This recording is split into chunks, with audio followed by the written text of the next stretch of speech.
What's good, YouTube? This one we got secret killer leads cops into murder shade. Let's get it.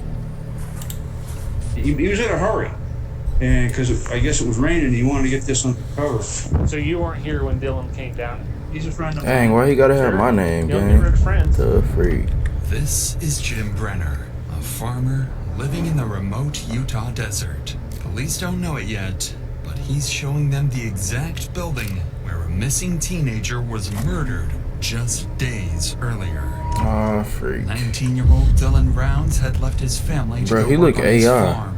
But after being spotted buying supplies at a local shop, he would vanish without a trace. Strangely, no one in the small, quiet town seemed surprised. Apparently, What the this freak? was not uncommon. I told him. Bro just shrugged his shoulders, bro. Like he ain't care that much. That's crazy.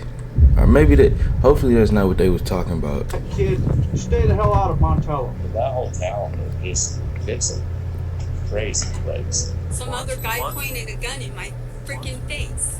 As days stretched into weeks, detectives chased a mounting list of suspects. Thieves, violent criminals, drug dealers. Yet from the very beginning, the truth was there, hidden in plain You said a sight. leg, bro. Someone nobody suspected.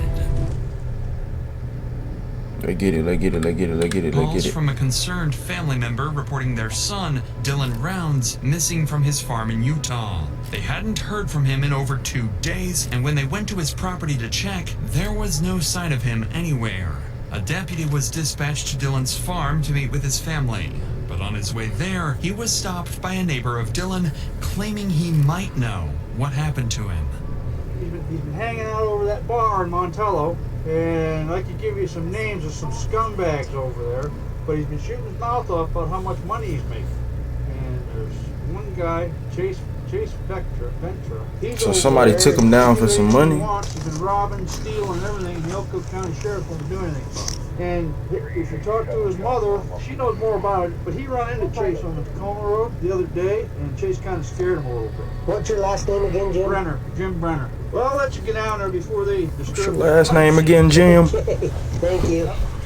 As the conversation ended, Jim Brenner's strange remark about a crime scene. Look at how this dude left the look, deputy bro. curious, since no crime was yet confirmed. It was an unsettling comment that would soon become a disturbing. They got that RV. reality. They got that RV like Breaking Bad, fam. For now, though, the deputy took note of this information and continued towards Dylan's farm to speak with his family.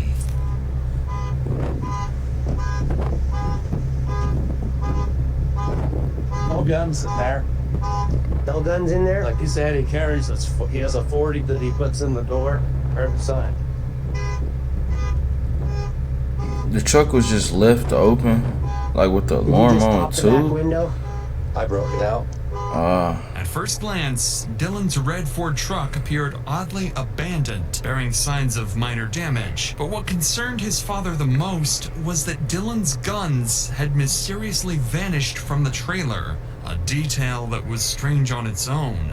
Wanting to learn more about Dylan, the deputy turned to speak with his mother. She had her own troubling information to share about Dylan's recent run-in with a local criminal. What does he farm for out here? Himself. Or what does he farm for? Grain or? Yeah, great. Grain? Yeah. James stopped me when you guys went around me and was talking to me. He said that you knew something about a run-in he had with a guy named Chase. Yeah, on Wednesday, but they told me that's normal, so. I know a lot of the people that he named from Montello are not good people. I only know of them from what people say.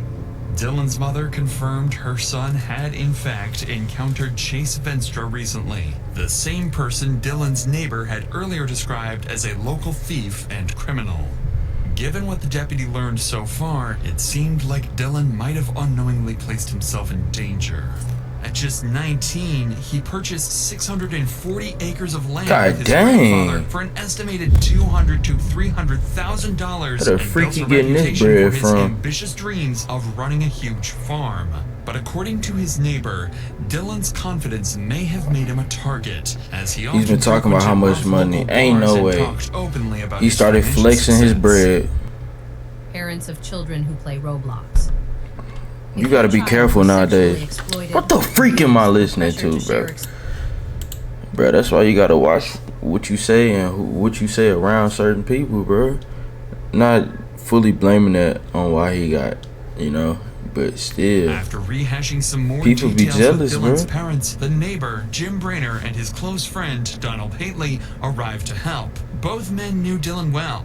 Jim was living in a trailer near Dylan's farm and occasionally helped him with chores. And Donald was a longtime friend of the family and a supportive mentor to Dylan's farming ambitions. But unbeknownst to everyone at the time, both men knew something more about Dylan's disappearance. Something they weren't ready to share yet.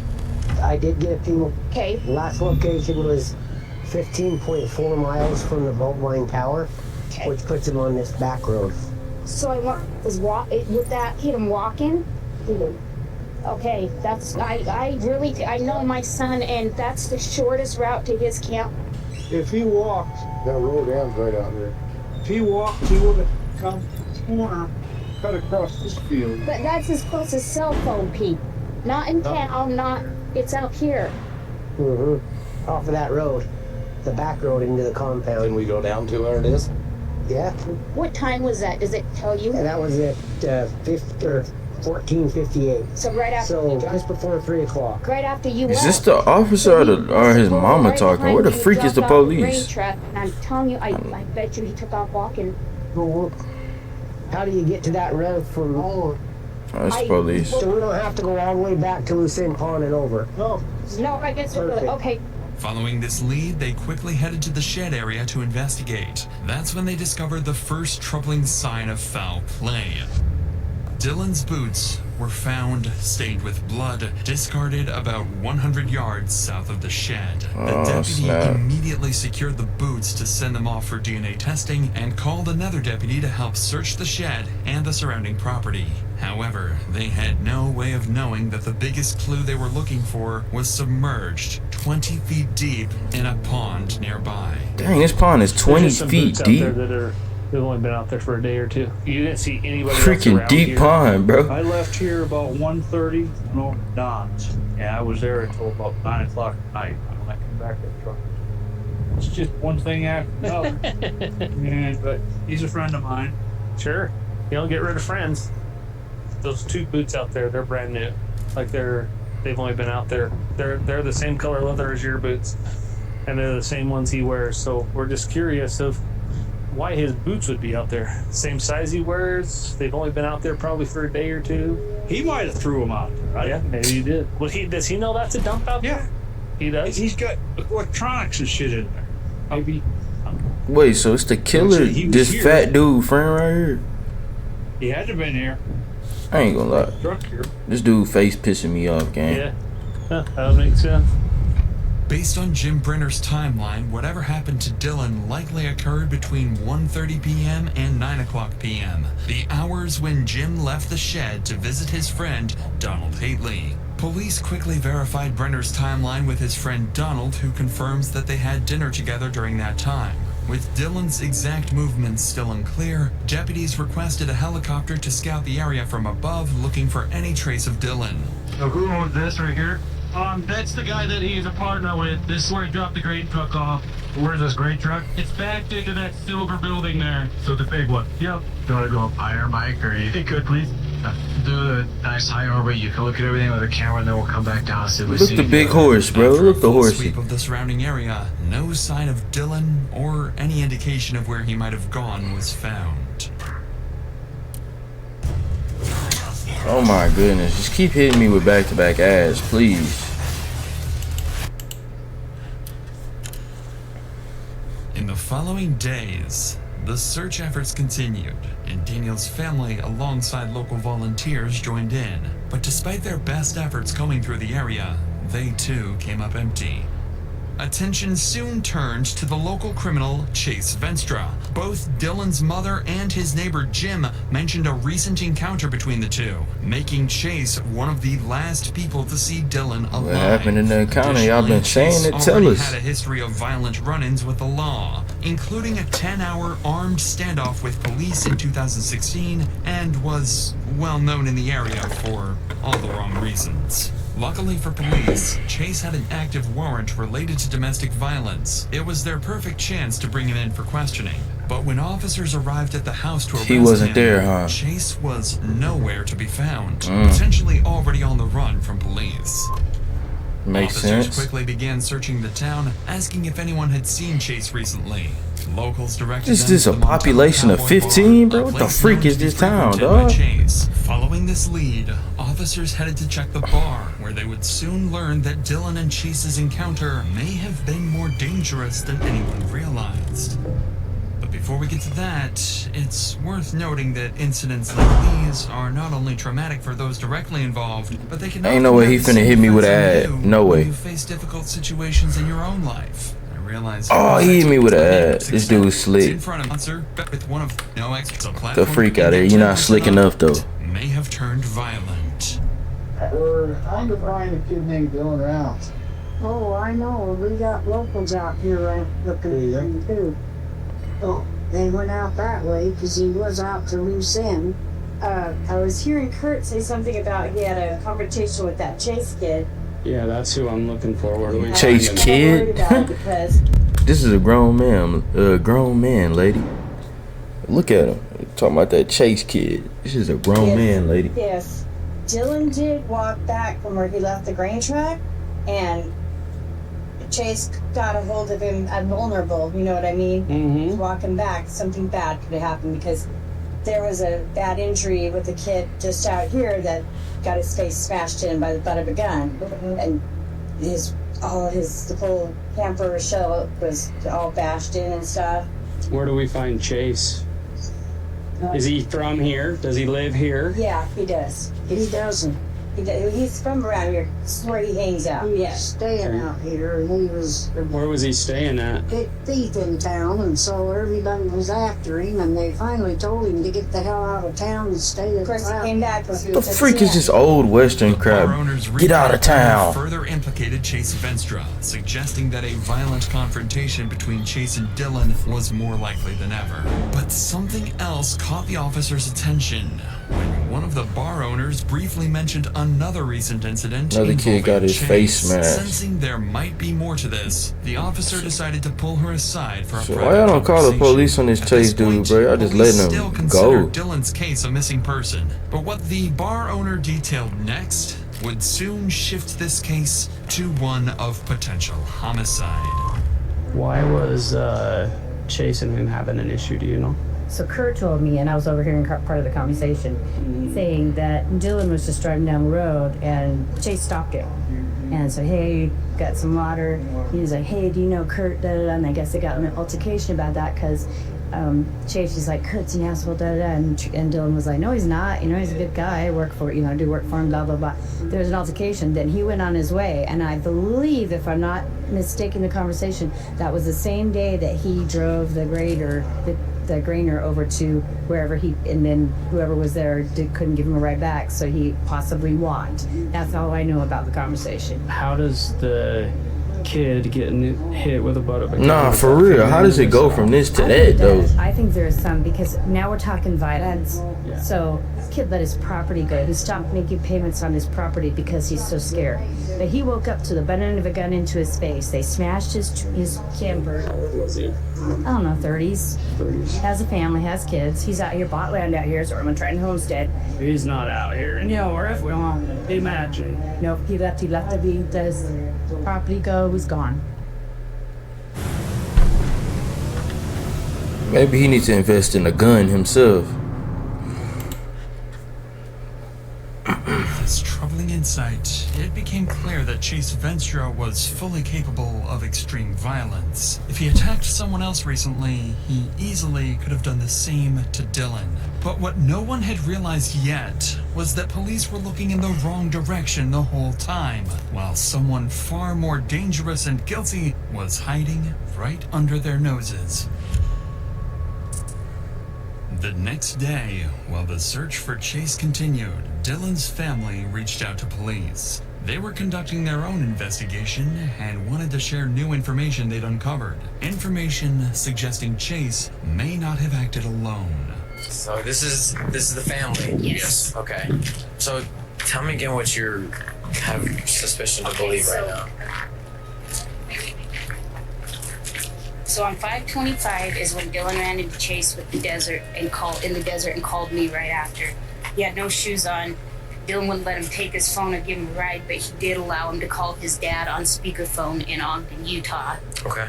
Dylan allowed Chase. Dylan allowed Chase to, and then he gave him some coke, and then his dad called Dylan back, and Dylan sent the pin from his phone to where Chase was. Okay. So then we fast forward to 528, which was Saturday. Dylan was heard from in the morning. He talked to his grandma. Dad gave him some coke To the shed to put it in shelter because it was raining. Okay. So at this point, we assumed he was walking back across the desert to his camper because he didn't have a ride. Yeah.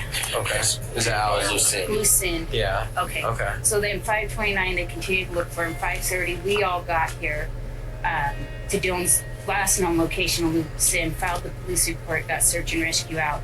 That's the night we found Dylan's boots about 400 yards from where his last known location was, tossed out behind a dirt pile, just out in the desert. So then today we kept searching, and that's when these guys got us the information, about 3 o'clock today? We know that this Robert guy took Chase out to the desert where Dylan Who the is. freak is this skinless chihuahua, bro? This freaking It's the dweeb. day Dylan went missing. The man Dylan's mother mentioned would turn out to be Robert Aviles. He had an active arrest warrant and reportedly gave Chase Venstra a ride to Dylan's place on the day he disappeared. The Well, family go also see this suspected that dude. Chase could be at Robert's house, so finding him became a priority in locating their prime suspect and hopefully Dylan himself. W mom. Officers quickly moved to track down Robert Aviles, and their first stop was Robert's residence, where they came into contact With his mama? with his mother. Yeah. I don't know who that would be. Okay. I'm sorry, but supposed to I have be- no idea. He's supposed to be hanging out with a guy named Chase. And Robert. Okay, I don't know. Chase might have an idea, but my son's been homesick, and he's been in bed all day. And he's Cap. been home I'm all calling night. Cap. I don't know. She's capping. I'm just wondering. So who's only Lady, you're a bad liar. I'm smelling Cap, bro. your house? Go in the house. Nobody. Nobody's in there right now? No, my son is in his trailer And where's that at? in the backyard. In the backyard? Yeah, Well, What's happening? we're just trying to find it. and no one came home with him. Nobody came home with him? No. Why she so defensive though? No, I don't let Chase on my property after I found him inside my home when I wasn't home.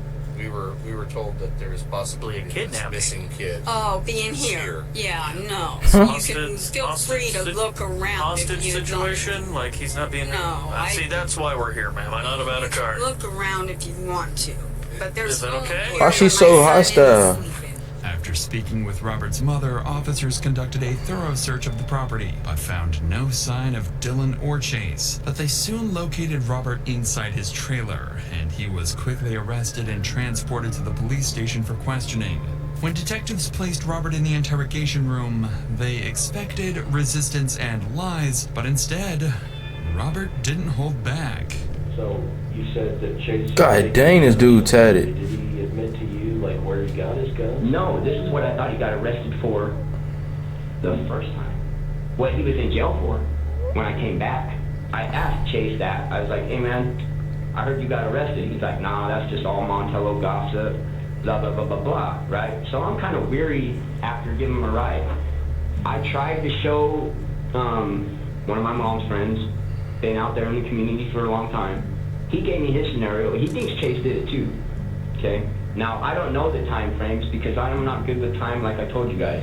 I did the best I could by contacting the store lady and asking her what day I gave Chase a ride. You know, because I didn't even know what day I gave Chase a ride. I didn't even know what day the kid came up missing. I didn't even know there was a kid missing until the Nevada police came knocking on our door wanting to search our residence. You know what I mean? And that's the truth. Although Robert admitted giving Chase Venstra a ride, he couldn't provide any clear information on Chase's current whereabouts and maintained his innocence throughout the rest of his interview. However, Robert made one thing clear. What he did. Believed Chase was involved and might have even killed Dylan. We have got to the point where literally anybody can build a fully working app without knowing how to code. this is base 4. 677 days before The Dylan's following found. night, something strange happened at Dylan's trailer in the Lucent Desert. It seemed someone had quietly returned and tampered with items inside. An officer was So, bro, quickly sent been out to messing with this photograph and kid? document the scene, accompanied by Dylan's father, who'd share more details about the troubling discovery. Okay, the shotgun is in a house in Rigby. Okay. That is my grandfather's that I bought, and he has a room up there, and that was the 40 was not in here. We looked in his camper, didn't find it. No key fob for the truck, so when I broke the window, the alarm went off, we undid the battery. No key fob. We looked in his camper and all the cupboards and stuff, looked in the bathroom, nothing. My mother came here, she has real bad arthritis, my sister was here, we were all out searching. She used the bathroom, Dylan hadn't flushed it, just see in here, it's really nasty. So my sister went in and cleaned it, still no gun. Later, my son and JD came in and the gun was sitting on a sink. It's outside of the bathroom. They got all this property and they staying in these little RVs. It's not in the bathroom. The gun was sitting right there with the clip outside of it. Okay. Sitting there. So my son and JD didn't think much of it. They grabbed the gun, put it in my truck. I didn't think much of it. Oh, they found the gun. I don't know. Then we started realizing that it wasn't there when my sister cleaned the bathroom for my mom to use and all that, and it was there. This discovery was an alarming indication that someone was actively trying to cover up their involvement in Dylan's disappearance. But his father had one more thing to share. Something about an old confrontation with someone police hadn't yet fully considered in their investigation. The one who I said face look. Out here. I don't know about Chase. Okay. Hardly any, but the whole town knows him. That whole town, it's a crazy place. They're just all like, they're all nutty for one thing. Mm-hmm. The only people that I know of that really were in contact with Dylan is I hear the Chase guy, I didn't know it, but Don and Jim. Jim was the guy. That Jim dude, I already said, bro, his face be pissing me off, bro. Look at him, bro. The place you guys were. Imagine it's him whole time. Jim came out here and helped. Jim came to Rigby, where I live. I live in Rigby in Idaho Falls area. Dylan bought like 800 pigs or something from the Midwest when the pandemic hit, whatever, the corona. They brought them to my farm and I was pissed. And Jim was there and I unleashed him. I told him to get the hell out of here. He called Dylan, told me he was going to blow my head off. Dylan called me, he got all mad. Bro, you did not say this from the jump. He's walking down the lane of the farm with a big old pistol. Wait, whoa. Dylan called me, you gotta restart that, buddy. He called Dylan, told me he was going to blow my head off. Dylan called me, he got all mad. So when I found out he was going to blow my head off, I had to go see. And he's walking down the lane of the farm with a big old pistol, and my dad calmed him down and calmed me down. Then he came back this winter to my shop to work on that seed truck. Fine, everything was fine, and I realized it's Dylan's friend. I'm not going to worry about this, you know what I mean? I got to Ben Tyson and stuff. According to Dylan's father, there were no further escalations after his confrontation with Jim Brainerd at the time. At this point, no one had any real reason to suspect Jim Brainerd or Donald Hately. After all, they'd been actively helping the family, joining search and rescue efforts, and fully cooperating with police. Cause it's gonna make you think he not even a part of it if he gonna be acting like he's searching for the kid, bro. The confrontation described by Dylan's father you can't ignore it now. The officer to take note of it. Facts. After leaving the scene, he passed this information to detectives, prompting a deeper look into Jim Brainerd's past, and what detectives uncovered wasn't entirely unexpected. Y'all seen from Bro including Pass. convictions for aggravated assaults and multiple weapons charges, as well as a pre-existing federal active warrant for being a restricted person in possession of a firearm. Brainerd's violent history and his close proximity to Dylan's farm were enough for detectives to flag him as a person of interest, alongside their primary suspect, Chase Venstra.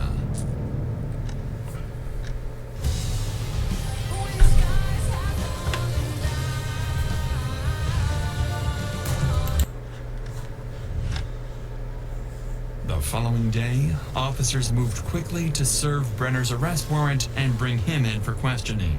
They soon spotted him casually heading back towards the grain shed with his close friend, Donald Haley. What could I do for you guys? Well, we just had a couple things we wanted to talk to you about. We're still trying to figure stuff out, you know, and just have you guys heard or seen anything these days? Anything new? This trash over here. I know names. I know people. I know that nobody seems to want to listen to. They're the ones coming over stealing shit. Are they? Yeah. Chase Vestra and Robert Aviles are the ones that robbed Michael Moore up here. But everybody keeps saying we need Clark Dillon. You need to bust kick freaking rat's nuts over there open, and people are going to start talking. That's the only way you're going to find out about Dillon. There's a warrant for your arrest. I'm going to let you know about it right now. From Maryland? So we're going to pick you up, take you to jail with us. Oh, God damn it. So what I want you to do, I know before you start, you place your hand on your head. Oh, God damn it. So we're going to pick you up. He feeling played. Oh, God damn it. So what I want you to do, I know before you start, you place your hands on your head for me. Interlock your fingers, okay? Jim pointing fingers at Robert. Nah, for real, that seemed a little given witness statements and allegations. But Jim's own criminal past and proximity to Dillon made him equally suspicious. Detectives transported him to the police station, planning to use the unrelated warrant charges as an opportunity to question him further about Dillon. Though they didn't expect much new information from Jim, this routine questioning was about to lead to an unexpected breakthrough. The warrant has been issued, and we're obligated by law to be found in service. I don't know if you realize this, but there's other bigger problems going on over there than this. I'm here to talk to you about that warrant. You just got brought in on that warrant. Okay. We would like to talk to you about the other things that are going on out there. We've got you. I understand you're fine. I mean, I know them better than you do. I work for them. That's why you're one of the reasons you like to sit in. Yeah, because I know you know. Dillon used to go in the bar and been bragging about how much money he's making.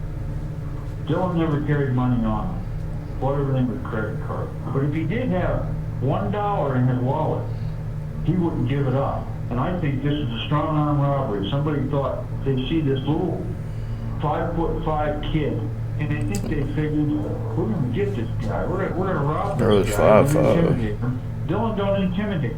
With the strong arm robbery, who do you believe did? Chase and Robert Aviles. Is there any reason they want to say you did it? If I did this, I'd be one sick son of a bitch. Well, there's got to be somebody who's some sick son of a bitch somewhere. What about Don? I've known Don for over 2 years, and Don's gone out of his way to help Dillon just like I have. As expected, Jim Brainer's statements remained mostly consistent, and he appeared genuinely convinced Chase Venstra and Robert Aviles had something to do with Dillon's disappearance. But Brainer had more details to share. Details about Dillon himself and the dangerous individuals he was attracting. Another one, Robert Lee. Bro name is Robert Lee. For, if y'all know who that is, look that up. What the freak? I would stay away from that kid, bro. He sound 3 racist. weeks ago, a fellow from Salt Lake that bought 10 acres of land over in Montello. 2 guys went into his trailer, beat him up with a pistol, whipped him, robbed him, took his cell phone. God dang, dude. Made it so the vehicle wouldn't run. He had to walk into town to call the police. There's a lot of shit going on in Montello. Is he the one that they talk about being pistol whipped with a battery gun? Is that the one? Is that somebody different? I ain't to see. Brenner would go on to mention several other people, mostly convicted criminals from the area who could have had strong motives to rob or even kill Dillon. Clearly, he wasn't exactly narrowing things down for detectives, but at least he appeared fully cooperative. However, in just moments, Brenner would let something slip. Something that would unintentionally place him right at the center of the suspect pool. Dillon, the shy kid. His world revolves around tractors. You know so much about him, no gang. Like, god He had a dang. couple guns that his dad gave him, and he had a shotgun that we found that's up in Rigby. But he always carried that in the back seat. And How the freak do you know this though? they found that, and he was afraid to keep that loaded. He used to keep the gun in the console and keep a loaded magazine. And I told him, I said, no, you either need to learn how to use that thing or put it somewhere that that's going to get you killed. And What you talking about, man? What you talking about that's gonna get you killed? This dude don't live in the hardcore streets of Chirac. He shouldn't even have to worry about that, gang. What you mean it's gonna get him killed? I was telling his dad that too. Dude live in the middle of nowhere, Needless to Utah. say, Jim's choice of words wasn't ideal. What And he say? He said. Late for that, you got killed. And late for that. I was telling his dad that too. Needless to say, Jim's choice of words wasn't ideal. It's a little too And late this for that. wasn't the first time his statements had raised eyebrows, as he'd previously made a similar remark when Dylan first went missing, speaking about him as if he was already dead. He said, "I'll let you go before they disturb the crime scene." Although several days had passed and the possibility of foul play was growing, detectives still found his comments odd. But with the rest of Brenner's interview yielding nothing new, investigators booked him into jail on his unrelated firearm possession warrant, giving them time to further investigate any possible involvement. Games went downhill when they got rid of cheats. We're bringing them back. Wemont gives you dozens of cheat codes. Shortly after Jim Brenner was taken into custody, officers finally located Chase Venstra and arrested him on his unrelated warrant out of Montana. Detectives wasted no time bringing him in for questioning, but in this first interview, Chase flatly denied any involvement, insisting locals were spreading false rumors to frame him. With no hard evidence, investigators booked him into jail, but with a I have a strategy. feeling he ain't They do placed it. him in a cell I think it was directly that above Jim dude. Brenner, quietly hoping they would interact, and at one point, one of them might talk. Hey, that's smart though. That's smart. This tactic paid off when Chase reached out to detectives for another interview, claiming he knew exactly what happened to Dylan and could solve the entire case. I need to talk to you. Ken's called you.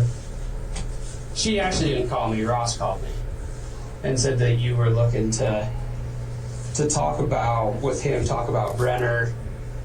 Was it Brenner and just the case, basically, right? Yeah, they put me in there. I'm the cell above Brenner. Okay. I've got to talk to him. I've talked to other cellmates. I know a lot. Okay. I know a lot. I can put this thing to bed for you. Well, I mean, honestly, to be straightforward with you, I can't do anything about the charges. Me myself, right? They got to be federal, right? No, they're state. Oh, so I didn't even know that there were any. So I want them charges dropped. I'll solve this case for you. I'm not able to do it. So Who the freak I just you needed supposed talk to be? you to see if you had something you wanted to tell me. I've got everything to tell you, but when I'm out of these chains and in my clothes, Well, and that's what I'm saying. I can't make that kind of deal with you, so. That's what Oh, I facts. I don't think bro know how this crowd works. That's fine. I just want to be left alone. I want, like, we got an ultrasound on my new baby tomorrow. I want to go be there with her. This is her first baby. You ain't getting out of this, fam, just because you got a new baby. The freak. I'm done with this thing. I've been dragged through the mud with this thing with Dylan. I know how it happened, where it happened, when. I know what was used, where it's at. Okay. I put this whole thing to bed for you guys. Well, okay. And I hate to. I wish you could, but there's not anything I can offer you. Yeah, I hate to be that way with you, but I've got to look out for me. Unfortunately for detectives, their strategy backfired. Now Chase wanted to bargain his freedom in exchange for information he claimed to have. But investigators had little reason to trust Chase, and without an agreement to drop his gun charges, the interview ended without providing any new leads. On June 28th, exactly a month since Dylan went missing, police were called out after a witness reported finding something suspicious in the desert. A burial site with clear signs of something dead inside. Oh, I smelled something. Somebody did it and opened it. It wasn't like this. This wasn't here either. Okay, go ahead and step away. He's acting dead or what? Yeah. Yeah, he killed it, poor baby. He killed it. Yeah, so this is the only one that you found, huh? Okay. Yeah, but it wasn't like this yesterday, though. Somebody came and opened it. Yeah. So how did it look like? This was flat. So this was on top, and then there was another wood. Hey, man. So there is a grave, but there appears to be maybe 2 dogs, maybe 2 or 3 dogs. Yeah, that's not true. Nah, for real, that's sick. Yeah, 2 or 3 dogs inside. It looks like it's been here for some time. But the person, the RP is telling me that it didn't look like this yesterday, that somebody had come over and opened it up for some reason. I do have some footprints around this too. The burial site contained dead dogs buried beneath. Not exactly what police were expecting, though it meant there still might be hope for Dylan. Just as the investigation began to settle back into a frustrating standstill, police received a call from someone they knew well. Jim Brainer's close friend, Donald Haitley. He'd been around since the early days of the search, helping the family and cooperating with officers, but now, weeks into the investigation, he wanted to speak with investigators, claiming he had important information. What if he snitched on this Jim dude? Oh, his partner. Since Dylan vanished. Detectives immediately arranged to meet with Donald, where they would finally uncover one of the first truly damning clues in the case. I'll tell you something. Okay. I really don't think it has anything to do with anything. You guys found ammunition and stuff with Jim's. Yeah. And using white powder and fixing this to kid. But he figured that would be a reason to poke either some stick or say whatever, so he brought his black. Wait, what they found? But he figured that would be a reason to poke either some stick or say whatever, so he brought his black collar license over black collars. Okay. Thank you. I appreciate that. Where are those? I put one behind my bedroom, the other one's laid up in the corner next to the table. He's saying this so it don't backfire on him. When did he bring it? After Dylan. Oh yeah, definitely after. Why? Basically safety. Until last time, they had him in holding for over a year, and when he got out, everything he had was gone. Everything.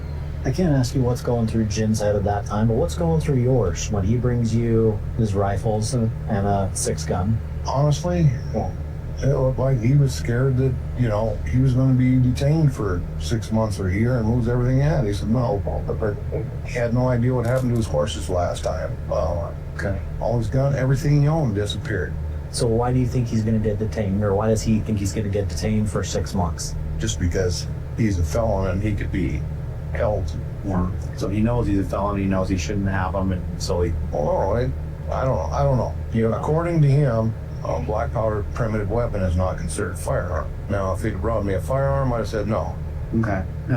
So sometime after... The freak is a black powder primitive weapon? I mean, it's only been 3 weeks now. That seems like forever. I wish that kid had just gone walking down the road starting to kick his mud. I wish too. But the longer this goes, the less likely that looks. Yeah.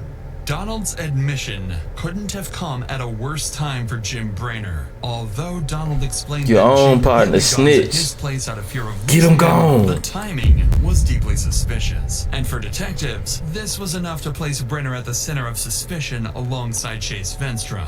Following this discovery, the firearms were seized and Jim Brainerd picked up an additional firearm possession charge, keeping him in jail as the investigation continued. But detectives still lacked concrete evidence against anyone, and crucial DNA results from the bloody boots found near the shed were yet to return. It seemed like the case might stall for a while.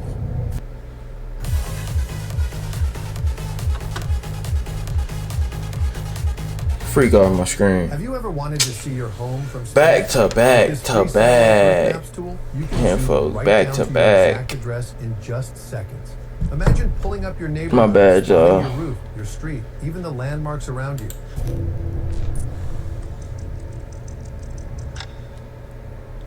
Over a year would pass, with detectives quietly making progress, including crucial DNA results, but still no sign of Dylan himself, and no one held responsible. That is, until December 2023, when investigators got a call that would change everything. Jim Brainerd's cellmate, who'd spent months locked up alongside him, claimed to know exactly. Oh, he trying to get that time reduced. Detectives quickly arranged he trying to get out of there. Another bargaining scenario similar to Chase Venstra's, but what the cellmate would reveal instead was a chilling murder confession. How are you doing, sir? Good, thank you. So they had said that you wanted us to come back, that you had more information? Yeah. Or did you have information before that you just didn't give us all of it? No, I didn't really have a whole lot of information then. Okay. I got plenty of information now. I got information that would probably help maybe even keep him cut the deal that he wants to cut the deal with. Okay. On his right hand, nobody has noticed, he's got a bite mark. Okay. He got a bite from Dylan rounds. The 22 is what killed Dylan. Two shots. 22? Yeah, the 22. How the freak you know that, gang? How long you been ear hustling? Like 2 days ago. Hey, this good work though. I like that. Yeah, go through that. He said it was like 6 o'clock in the morning. He was in there taking shit, and then he heard a diesel truck drive by the place he was staying in. And when he got out there, he had his 45, a gun that he put in a fold-over holster. And Dylan had picked it up off the sawhorses that he had thrown his stuff all around, moved it up so he could put the truck in the into the shed. Okay. Yeah. And Dylan was holding the 45, and he said he got really pissed off at him and started yelling at him and telling him get the fuck out of there. And Dylan took the gun and fired it right beside his ear. That's why he can't hear out of his right side ear. And he said he grabbed the gun and was fighting for it. He said they ended up on the ground, and Dylan ended up shooting himself in the leg with the 45. And then he said while they were fighting, the gun got fired like 2 or 3 times. He said there's a bullet hole in the side of the building out there that you can see. He said when you guys was out there talking to him and standing in the shed or something, standing out there, he said he was sitting there looking at it. And then he showed me a scar on his thumb too, where he had stuck his hand in the gun that was trying to keep Dylan from firing it again, but he was clicking it, and his whole right hand was damaged at one time. Okay. But the bite mark is evident, very seeable, and the body is somewhere right there close by. He said he's seen tire marks over it where you guys have been driving. Somebody's been driving on it. Did he give you any indication of where? There's a lot of country out there. Yeah, he said it's in the high desert. Did he say that it was close to where he killed him? Yeah, it's close. It's close somewhere there. Where he killed him? He gave like a 25-mile circumference. Oh, it's quite a ways. Yeah. Okay, so he heard Dylan drive by in his truck. Dylan had backed the truck into the grain shed. No, he said the truck was still parked out. So it wasn't backed in yet? Yeah, no, it wasn't backed in. And that's when they had the fight. They had the fight and they were going on in there. He said that the round on the gun got turned. He said he heard it turn. Like it was a revolver? Yeah, it was a revolver. He said that he got to the chance where Dylan had quit biting him on his wrist. He hit. latched onto him, and he said he got up, he took off out, and that's when he got to 22. Dylan told him to bring his ass back in there, or he was going to shoot the horse. The horse was standing outside. Into the green shed? Yeah. Talking about? Okay. The horse was standing out there. This so much, bro. And then it's a lot of information. Did he run back to the trailer and get the 22? They said it was behind the bags, some green bags. He said he took 3 shots at him, and they're all headshots. He said one of them grazed Dylan on the side of the face. He pointed just like this to the side of his face, so it could have been red. You know, I couldn't tell you if it was right side or left side. But then he said 2 more shots and shot Dylan in the head. And that killed him? Yeah. And then what did he do? Then he said he burned all his clothes. He said after he took care of everything, he burned all the clothes. You gonna go ahead and rat to this cellmate and see what happened. Cellmate were chilling, to say the least. According to him, the argument that ended Dylan's life stemmed from Brainer being irritated with Dylan for repeatedly using the shed he considered his own workspace. After killing Dylan, Brainer attempted to cover up his crime by loading Dylan's body onto a backhoe, burying him deep in a remote stretch of the desert nearby. He then concealed the guns at Donald Hately's place and discarded Dylan's phone in a nearby pond, unaware it had recorded a damning, irrefutable proof of his crime. In addition to this confession, detectives turned back to the bloody boot DNA evidence they received a few months earlier. The state lab report confirms the blood belonged to Dylan, but they also found touch DNA matching Jim Brainer on the boots. Using this evidence, investigators then secured a search warrant for Brainer's phone, and by analyzing its data, they confirmed his device had traveled toward a nearby pond the day Dylan vanished. After searching the pond, they retrieved Dylan's phone containing crucial evidence, a video clearly showing Jim Brainer in a blood-stained shirt cleaning a gun. At this point, there was no longer any doubt. Jim Brainer killed Dylan Rounds and had been how do they even have a video? At this point, did he record on accident? Any doubt. Jim Brainer killed Dylan Rounds and had been hiding in plain sight all along. That's crazy. Despite the overwhelming evidence, Brainer still sought to negotiate. Prosecutors were preparing for an aggravated murder trial, but still lacked Dylan's body, so Brainer offered prosecutors a deal. He would reveal the location of Dylan's body in exchange for reduced charges. No, you don't get no reduced charges. What the freak? Brainer guided law enforcement to Dylan's remains in the this bro trying to negotiate. Was several miles from the Green Shed property and was so well hidden that investigators had driven over the spot during earlier searches without noticing it. Inside the grave, they located Dylan's skeletal remains. Only bones and fragments of his clothing survived. Sick, bro. On May 15th that same year, dang, that's the Jim dude. And 2 counts of firearm possession in exchange for dropping charges of desecrating remains and an unrelated aggravated assault case. On July 1st, Brainer was sentenced to 1 to 15 years for second-degree murder and 2 additional 1 to 15-year sentences for the firearms charges. What you mean 1 to 15? So how much years he got? Just by thinking about it. Meet Base 44. Like what the freak? Talking about 1 to 15.